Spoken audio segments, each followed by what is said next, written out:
Stake puts Wall Street and the ASX at your fingertips. With a slick, clean interface, you're in control of over 6,000 US stocks and ETFs and over 2,000 ASX stocks and ETFs. You get a wallet for your USD and AUD and can move money between the two with a touch of a button inside the app. Switch between ASX and Wall Street with a tap and explore what's up, down, and trending on both markets. You can invest in Tesla on Wall Street and the lithium mining companies that help power their batteries on the ASX. Don't like Zip? Check out Zoom. S&P not looking special? Watch the All Ords. With the lowest fees in town, $0 US trades and $3 ASX trades, opportunity is at your fingertips. Join Stake today at hellostake.com or visit the App Store. And remember, this does not constitute financial advice. Equity Mates! I will say this about investing. Everything you do learn is cumulative. What I learned at 20 is useful. Welcome to another episode of Equity Mates, a podcast that follows our journey of investing. Whether you're an absolute beginner or approaching Warren Buffett status, our aim is to help break down your barriers from beginning to dividend. My name is Bryce, and as always, I'm joined by my equity buddy, Ren. How's it going? I'm very good, Bryce. Very excited for this episode. Stake have challenged us to talk about the future of Australia. We are known as the crystal ball gazers. Are we?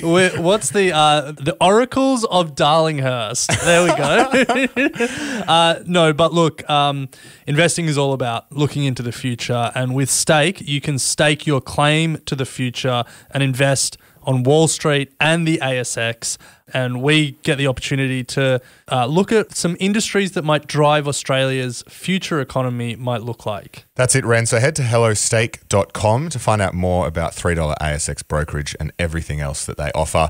But you're right, Ren. In this episode, we're going to be exploring what the future of Australia's mining industry looks like. And I'm hearing people cheering in the background because we're finally going to talk about mining. Is it an Australian investing podcast if they haven't spoken about mining? Yeah, exactly. And we're going to have a look at some of the companies that are leading the charge and really putting their foot forward to lead the future of Australia. So a massive thanks to Stake for challenging us to do this. It's been a really enjoyable process getting this together. Yeah. So plenty of mining chat to come. And look, mining, definitely not something that we've invested in a lot. No. I really enjoyed this episode because there's a lot of hype about lithium. Lithium this, lithium that, lithium to the moon.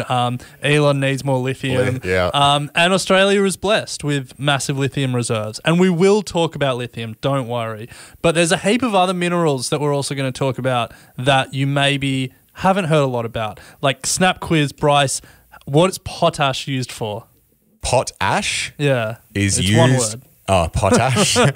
Potash is used for...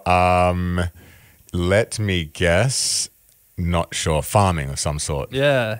It's used for... Did you Google it? No. It's used for putting on the ground and fertilizing things. Yeah, pretty good. I'm pretty sure we did an episode with potash in it. Well, there you go. At some point. But that's the kind of deep and insightful analysis you can expect as we unpack Australia's future. No, but look... the job of an investor is to look into the future and forecast what companies will do well, what industries do well, what markets will do well. And last week we got to talk about the future of Australian farming, and there's so much exciting stuff happening there with technology. The interesting thing with this episode is that any technology you think about, a lot of these minerals are required to drive that future. So Australia is going to be critical to a lot of what is to come, clean energy revolution, technological revolutions. So let's get into it, because otherwise we just keep waxing lyrical about how good Australia is. Where do we want to start? Well, let's start at the top, Ren. Land. We've been obviously incredibly blessed, as you mentioned. Dude, I said we're going to stop waxing lyrical about how good Australia is. Well, then let's start with the question around coal, oil, and natural gas. We've been riding the back of those for 50 years now or so. Are they on their way out? Is this the end of the Australian mining boom? No. Long and the short of it is mining is going to be a part of Australia's future. It may even be a bigger part of Australia's future economy, but what we mine will change. Yeah. And I think I'm going to put a smile on ScoMo's face and disappoint some people listening when I say that we're not going to stop mining coal. Oh. We're not going to stop drilling for oil, but it is likely that it will be a lot less. Yeah. Yeah. With a focused turn to other minerals, I guess, that we're going to chat about in a bit more detail and go through some of the companies that are mining and involved in exploration. But lithium, you've mentioned, Ren, but cobalt and then rare earth minerals, which I'm excited to chat about. We have some of the largest reserves of these resources, and you've also mentioned already, Ren, that they're critical to the world's future. Think battery power, electricity, think transport infrastructure.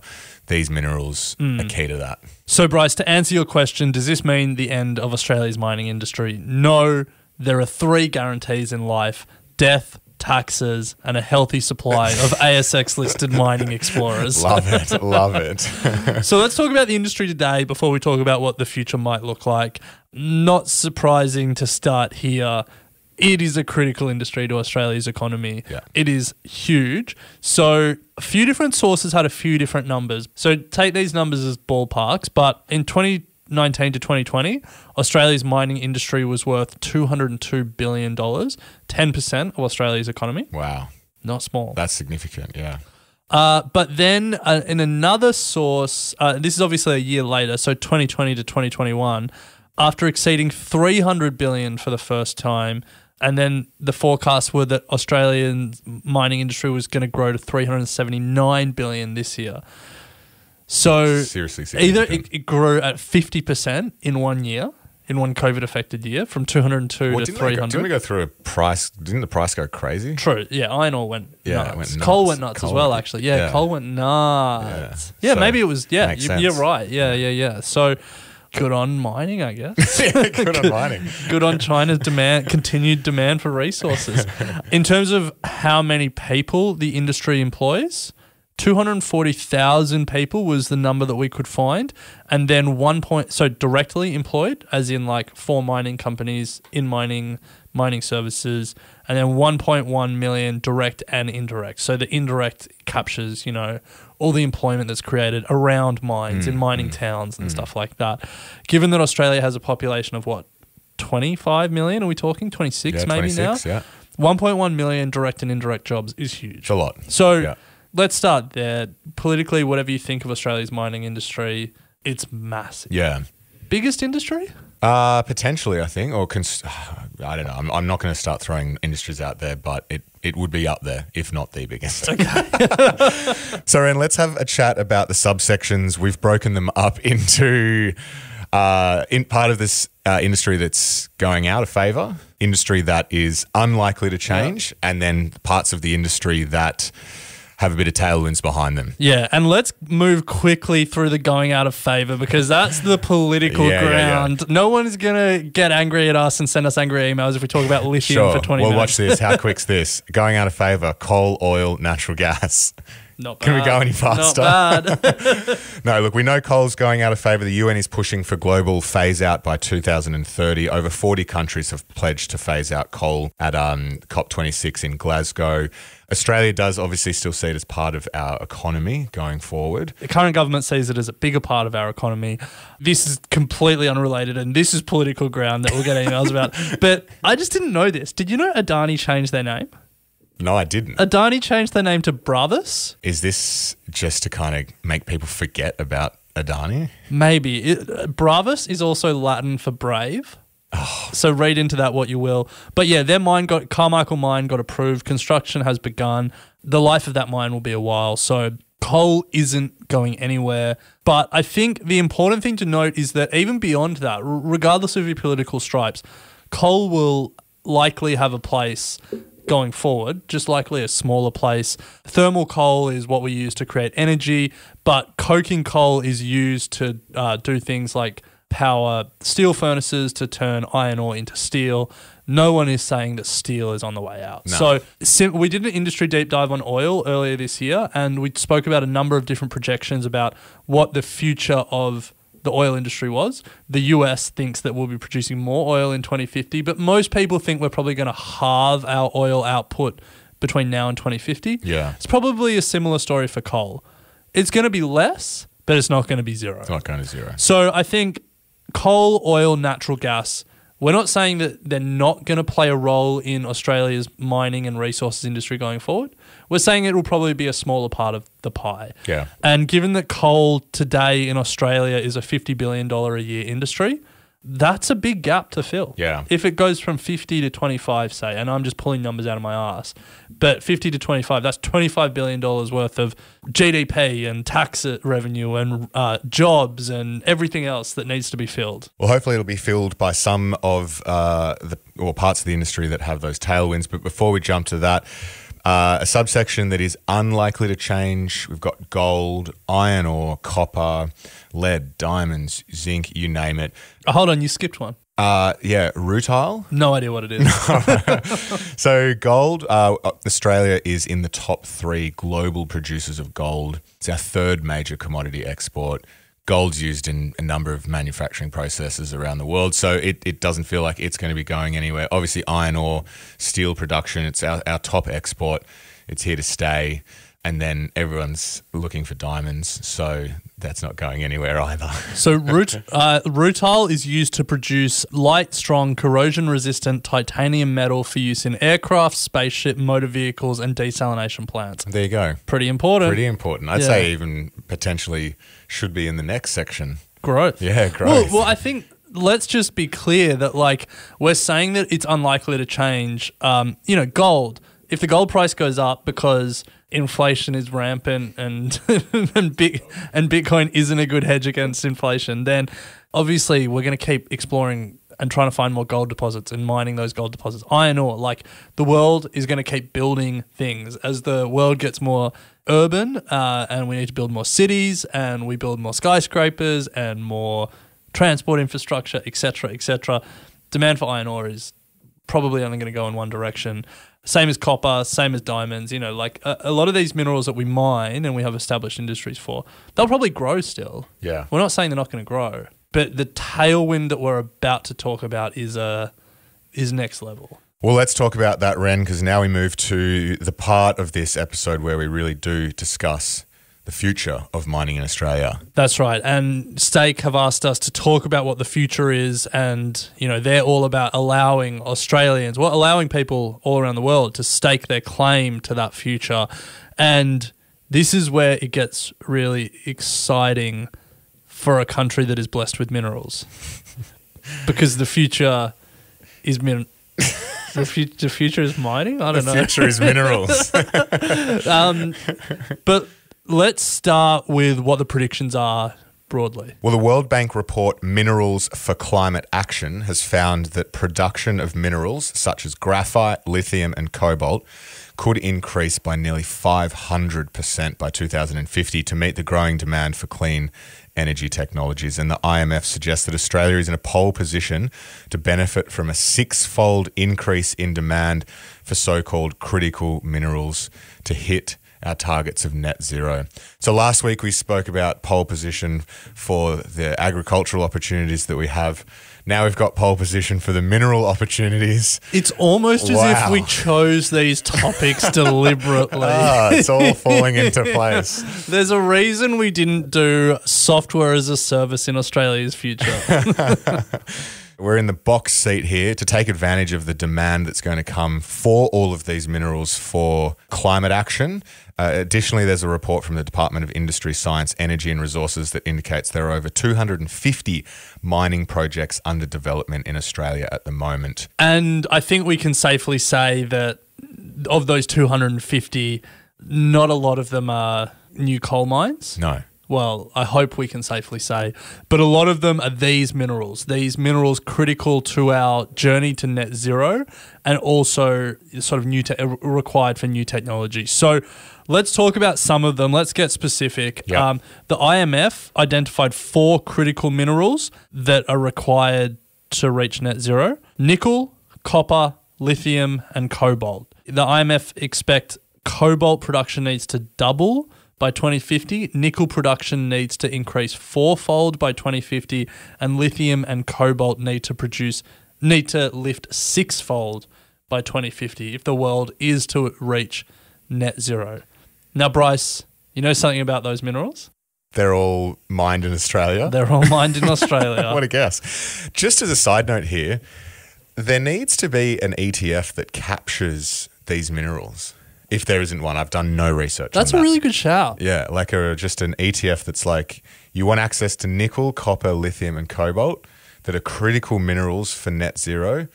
Here it is. I mean, some of the big mining companies would probably say, like, if you want access to a diversified range of Just buy us. minerals, just buy us. Yeah. And we'll get to the big players and what they're doing in a second. But have we also checked that, like, BetaShares Clean Energy ETF or... As I said, I've done no research on that. That's just sprung to my mind. Look, that's why we love your mind, because it has great ideas. So, look, if the ETF issuers are listening, we'll give that one to them for free.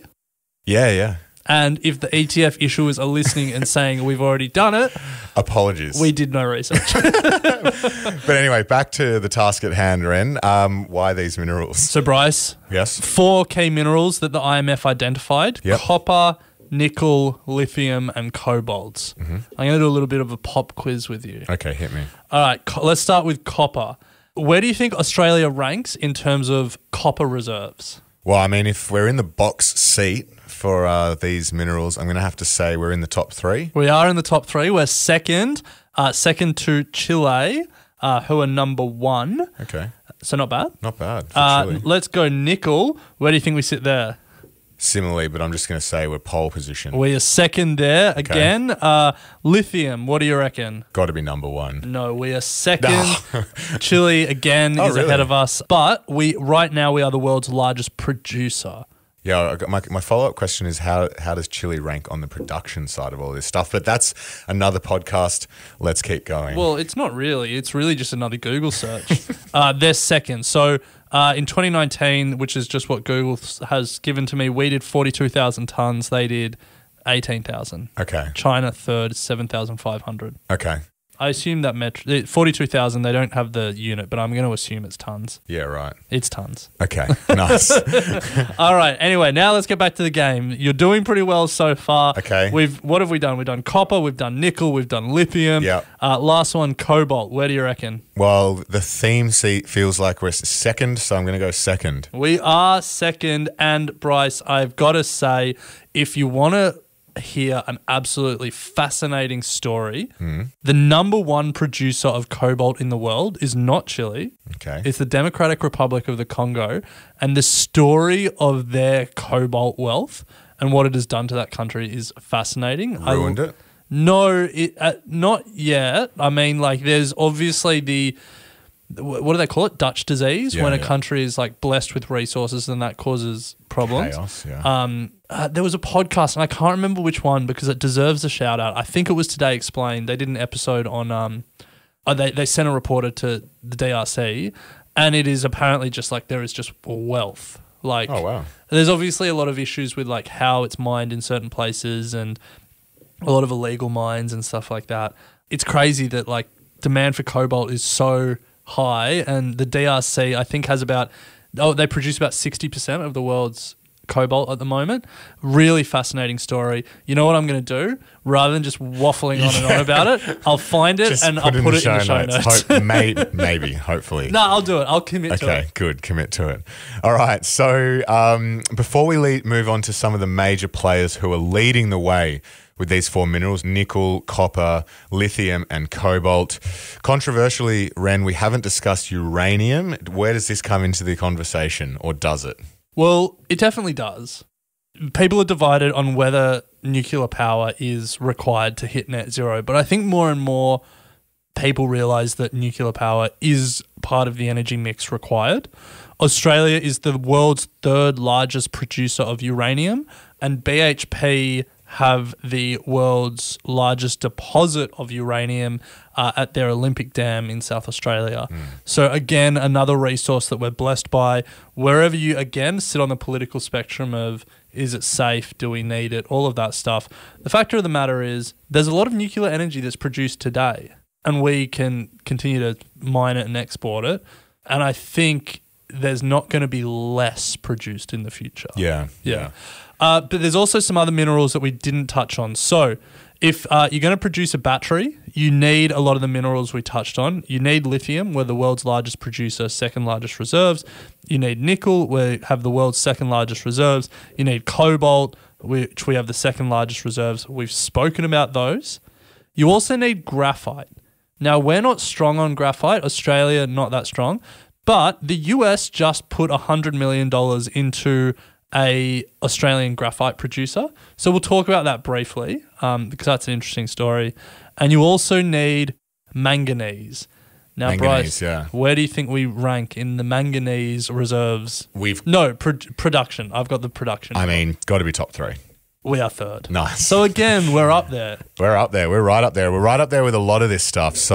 And we haven't touched on rare earth, but we also have a lot of rare earth. So maybe if we have time at the end, if I don't waffle too much, we can talk about rare earth. Well, let's see how we go. Okay. So before we jump into some of the major producers that are leading the way, a thank you to Stake, who are challenging us to think about the future of Australia and the industries that are staking their claim to the future. You can invest on Wall Street and the ASX with Stake. Head to hellostake.com to find out more about their $3 ASX brokerage and everything else that they offer to get you in the game. Stake your claim to the future.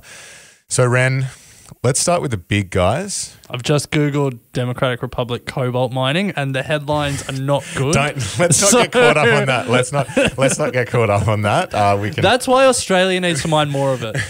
Okay. Yes. To get it away from there. Yeah. Okay. Well, let's leave that and actually have a chat. The big players: BHP, Rio, Fortescue. Traditionally, they, last number of years, iron ore, coal, the big players in that space.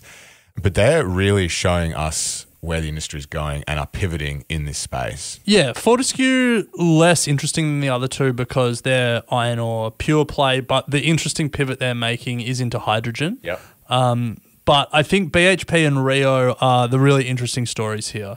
So BHP sold their coal assets to Stanmore, sold their oil assets with that merger with Woodside, and then they've acquired potash and nickel assets. So they're reorientating their portfolio away from what have been big value creators over the past 50 years, coal and oil, and towards some of these newer metals. They're staking their claim to the future, that's for sure. Yeah. Rio similarly, they've sold off their coal to Yancoal, Australia, and have acquired a lithium miner. So similarly, understanding where the future of Australia's mining opportunities lie.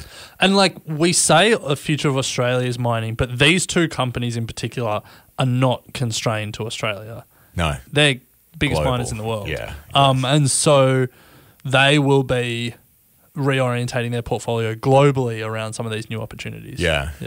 Well, let's chat about lithium, Ren, because there are a number of listed players in this space. And I'm sure the Equity Mates community know a lot of these, and there might even be some more that we haven't mentioned. But this is a hot topic in the Equity Mates community. So let's start with a company that has a deal with Tesla, and that is Liontown Resources. Their ticker is LTR. Hold on. So we're going to go mineral by mineral here, and we're going to talk about some of these future minerals, and we're going to talk about a number of companies. It's important to note, similar to last week, that we didn't do any work on are they good investments? What value are they trading at? Yeah. What is their individual company future prospects? What we want to do is give you a snapshot of the variety of Australian companies, listed Australian companies working on this.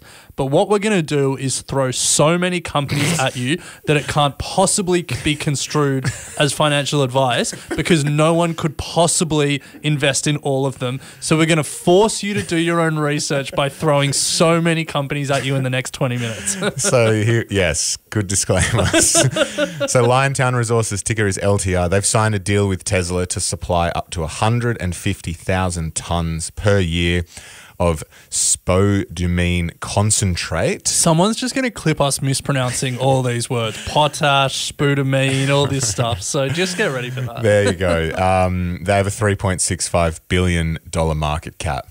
Next one, Ren, Mineral Resources, ticker MIN. Company that has been a darling for a while. Look at their chart. And it is a story of bottom left to top right. Yep. They are involved in lithium, but like I think Mineral Resources is known for their iron ore processing more than anything else. So I think that's probably a key call out when it comes to a lot of these companies is that some companies are pure play. They'll just focus on one mine or one mineral, but a lot of them will do a variety of things. Yes. So, Mineral Resources has lithium exposure, but if the iron ore price goes to zero, they'll probably be processing a lot less of it, and so that side of their business won't do as well. Yeah. But Mineral Resources, another one. Keep going, Bryce. Pilbara Minerals, well-known company. Pilbara. Let's get some pronunciation. Pilbara Minerals, PLS is the ticker. Lithium producer with ambitions of becoming one of the biggest and lowest cost lithium producers in the world. They have a couple of big projects over in Western Australia, and they describe them as the largest independent hard rock lithium operation in the world. $8.45 billion market cap. So some big ambitions for Pilbara Minerals there. A call out to Pilbara. Why is your ambition to be one of the biggest and lowest cost lithium producers? Raise your ambitions. Try and be the. All right, keep going. So then we've got Alchem, AKE is the ticker. They've got a number of projects across Australia, Japan and Argentina, $8.5 billion market cap. And then to close out, Vulcan Energy Resources, the ticker is VUL. Bit smaller compared to some of their competitors, 1.2 billion market cap. But again, they have an ambitious aim to become the world's first zero carbon lithium producer. And they're one of the ASX darlings of the past few years, up over 4,000% in the past couple of years. So if you're a shareholder on board the Vulcan journey, congrats to you. But Not again, bad. we've done no research on whether or not this is a good investment at this current point in time. Past performance is no indication of future. Nickel Ren. Yes. Where are we at with nickel? Nickel, Australia has the world's second largest reserves. It's a critical mineral for batteries and a number of other sort of future-facing technologies. And there are a number of companies trying to get more nickel out of the ground and into your phone batteries and solar panel batteries. Batteries attached to solar panels. There's Nickel Mines, creatively named, ticker NIC, based in New South Wales. They produce nickel pig iron, which is used in the manufacture of stainless steel, $3.5 billion market cap. Independence Group, IOG, they are focused on a nickel, copper, cobalt project in Western Australia. They've got an $11 billion market cap, so a bigger player there. There's Western Areas, a little bit smaller, $1.25 billion market cap. They have several nickel mining operations across Western Australia, and they are actually in talks to be acquired by Independence Group at the moment. There's a number of others, Mincor Resources, MCR, Panoramic Resources, PAN, a variety of others, but I think you get the point. Let's move on to cobalt. Cobalt Ren. Now, cobalt, we have the second largest reserves of cobalt, and it is essential for lithium-ion batteries. So if you're in the lithium game, perhaps consider the cobalt game as well. Now, I want to start here because I was at the Broken Hill races a couple of months, like last month, a couple of months ago. As you do. Shout out to the Broken Hill races. I lost I didn't lose all my money, but I didn't win any bets. Oh, the truth comes out, Mr. Gambling Ren. But at the races, in true Broken Hill style, well, I say true Broken Hill style, first time I've been there, there was a big tent that was promoting a new mining project, Cobalt Blue Holdings, ASX ticker COB. It's a really interesting story because obviously so much of it is mined in the Democratic Republic of the Congo, and they're really working to get this mine up and operational and producing so they can give their people they're supplying, the Teslas and the Apples and whoever's creating batteries of the world, more probably the LGs and the Samsungs, who then supply those companies, some choice of suppliers. Yeah. And I think a lot of the unis were involved in a few different things there. Can't really remember everything they said, but interesting story. So Nice. Anyway, we continue. So the main call out here for the cobalt companies is obviously their market caps are a lot smaller than some of the other mineral producers that we've spoken about. So there's Cunico, KNI is the ticker, and they're working on zero carbon cobalt with a market cap of 53.5 million.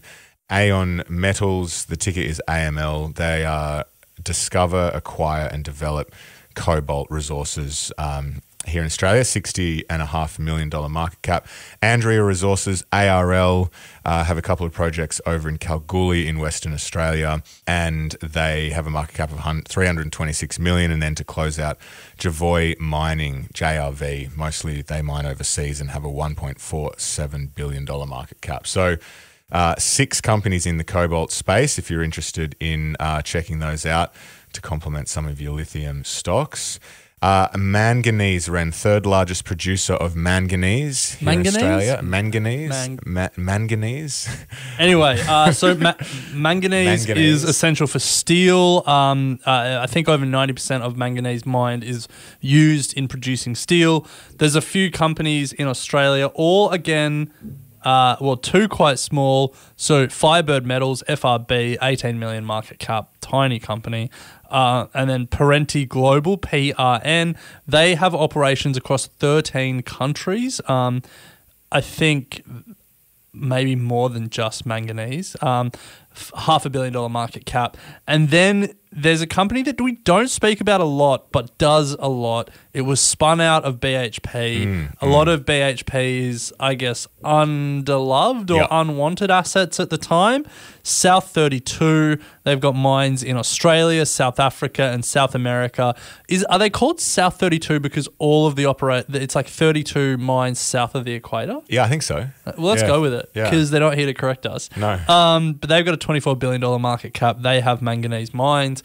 So they're another one to look at. But again, as we were saying with mineral resources a little bit earlier, they have other minerals as well. So if you just believe in the price of manganese going to the moon, South 32's benefit will be diluted across the other minerals that they mine. I remember when they listed at about $2 and they're now $5.14. So missed opportunity. Anyway, should have got in. Let's close out, Ren, with graphite. And then we can touch on rare earths. And then we can touch on rare earths. So graphite is used in smartphones and conducting electricity. So pretty important mineral. And look, graphite is not a strength for Australia. But there is one company that captured headlines last week that's worth talking about.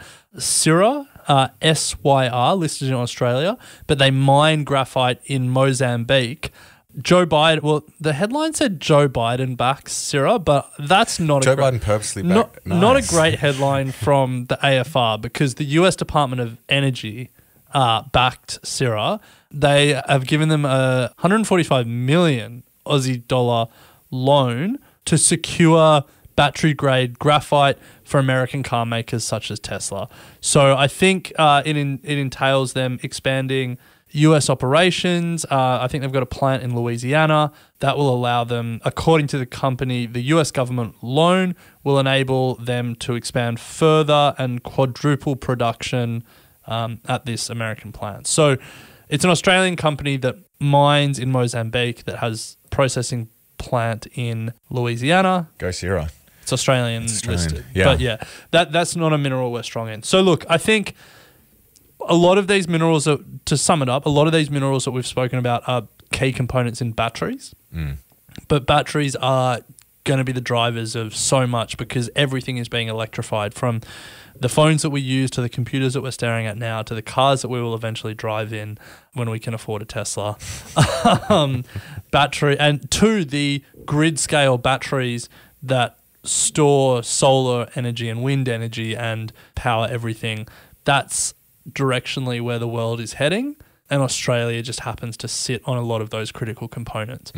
Key point being that all of these predictions, the World Bank prediction, the IMF prediction, are based on technology as it is now.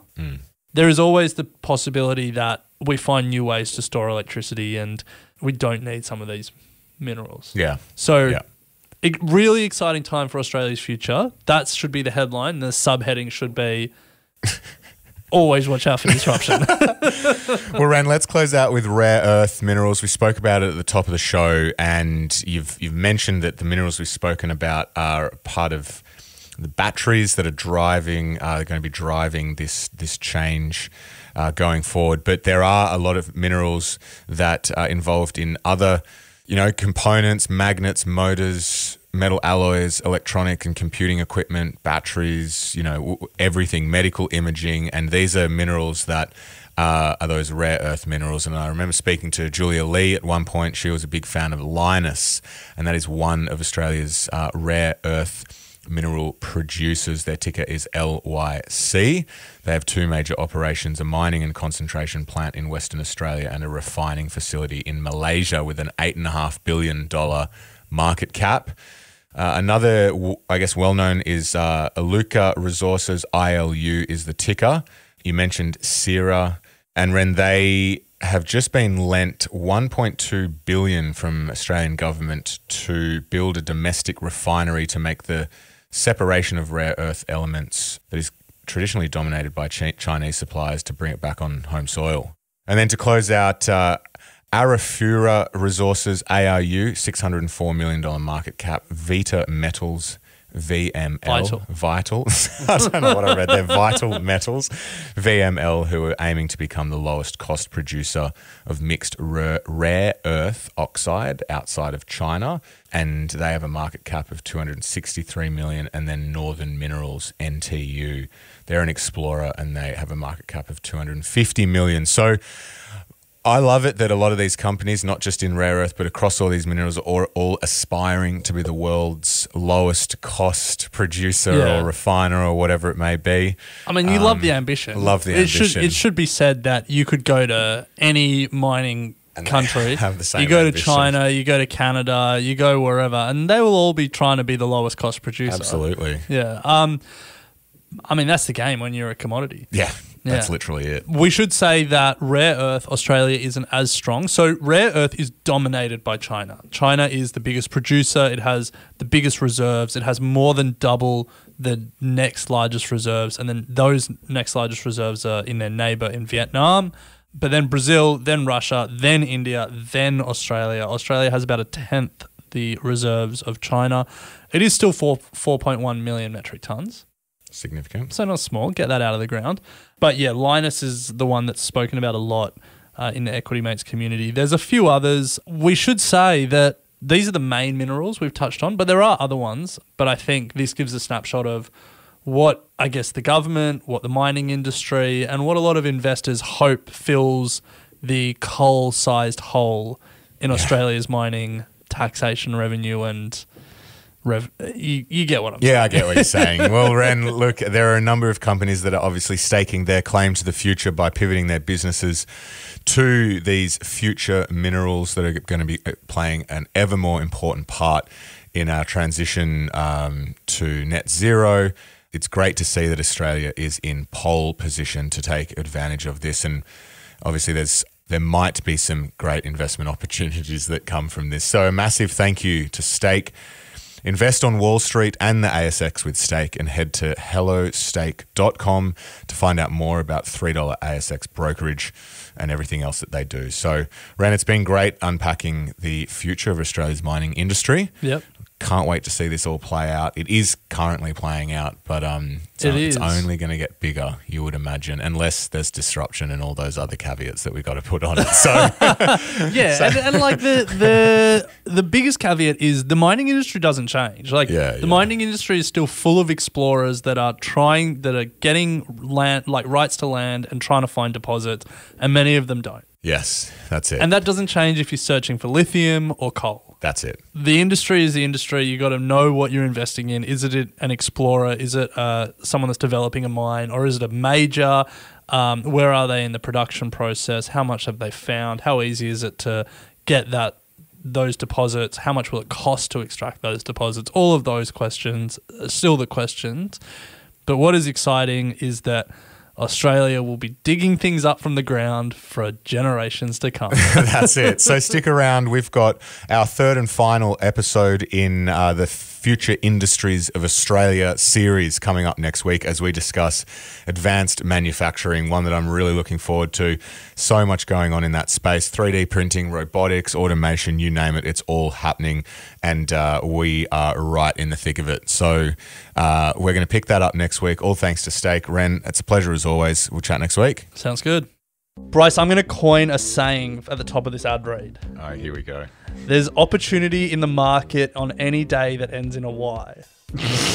Do you like it? That's a long coin, but it's true. Yeah, it's true. No, it's true. You don't print it on a coin. You just coin it. That's true. That's true. And look, Stake are seeing their over 450,000 traders access many different opportunities on their platform on any day ending in Y. Some are jumping into gold-related companies on the ASX. Others are investing in US ETFs that go up when the market goes down. Some are buying some of their favorite blue chips, thinking there's value in them right now. Wherever you see the opportunity, with access to over 8,000 stocks and ETFs across Wall Street and the ASX, all in one slick app, there really is opportunity in any market condition on Stake. And it keeps getting better. Their fees are the lowest in town. $0 US trades and $3 CHESS-sponsored ASX trades. The question is, what opportunities are you going to take advantage of? Join Stake today and stake your claim to the future. Visit hellostake.com or find them in the App Store.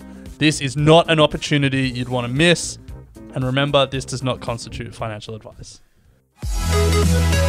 Equity Mates Investing Podcast is a product of Equity Mates Media. All information in this podcast is for education and entertainment purposes only.